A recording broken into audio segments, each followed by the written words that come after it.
I'm going to work out or sketch. I think I'm not going to work out in detail, but I'm just going to sketch. This is going to be problem 17 of section 1.4 of Rosen's number theory book.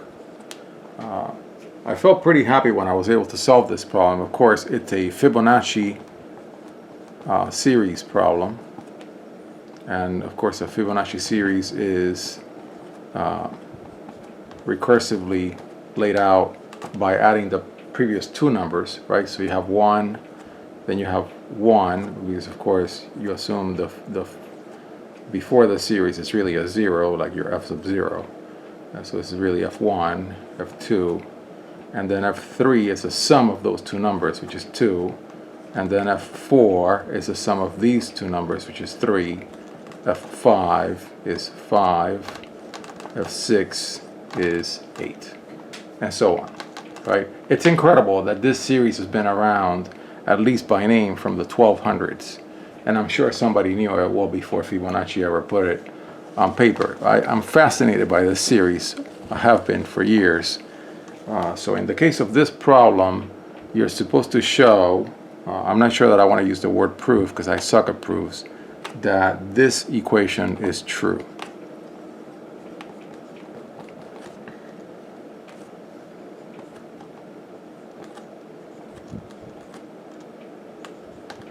Okay, so the sum of the two indices for a member of the series is equal to the sum of the individual members, f of n, and f of n, f of n and f of n plus 1, and then added to f of n and f of n minus 1. Now, the generator for the series, at least as Rosen defines it, is 1 over radical 5, alpha to the n minus beta to the n, where alpha is 1 plus radical square root of 5 over 2, and beta is 1 minus radical 5 over 2. I have actually memorized this particular definition just because I've used it so much in trying to solve these problems in Rosen. Now, depending on where you start with the index, this can be a plus 1. Okay? But in this particular definition, it is not, because n begins at 1. I believe the n's in here are 1. They begin in 1 and not at 0. Okay?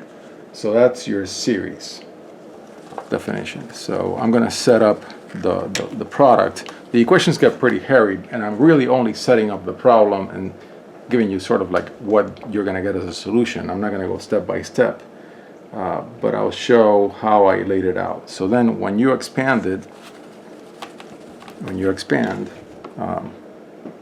what you get is like this. So 1 over square root of 5 squared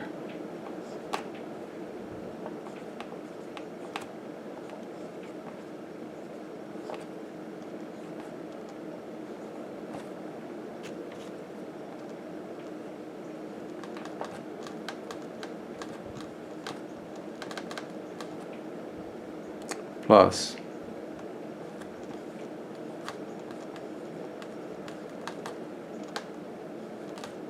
I have the solution here. That's what I'm getting. That's why you see this little corner.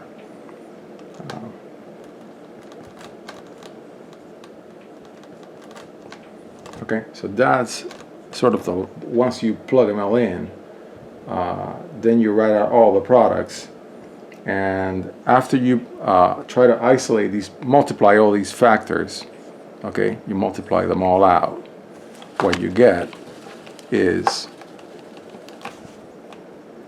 and I'm going to write the equation here, there. What you get is alpha plus 1 over alpha times alpha s plus n plus n plus beta plus 1 over beta, beta m plus n minus alpha plus 1 over beta, alpha to the n, beta to the m, minus beta plus 1 over alpha alpha to the n. Okay? Then when you work all these out, okay, it turns out that these terms, okay, are 0. Those terms are 0. And then it also turns out that then you have to do a little bit of wrangling with these terms. Okay, you have to wrangle these terms to get them to the point where alpha plus 1 over alpha is equal to square root of 5, and beta plus 1 over beta is equal to negative square root of 5. Okay, and that is how you take out that extra. Okay, that extra square root of 5 when this was squared. And you had it originally as alpha to the n plus n minus beta to the n plus n, because of course this negative sign goes in here.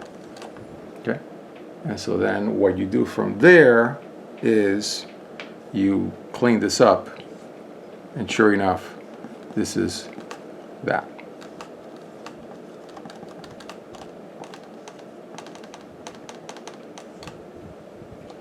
Which is f of n plus n. And you started with the full equation that you were given originally. And so that's how you show that f of n plus n is equal to f of n plus 1 plus f of n minus 1.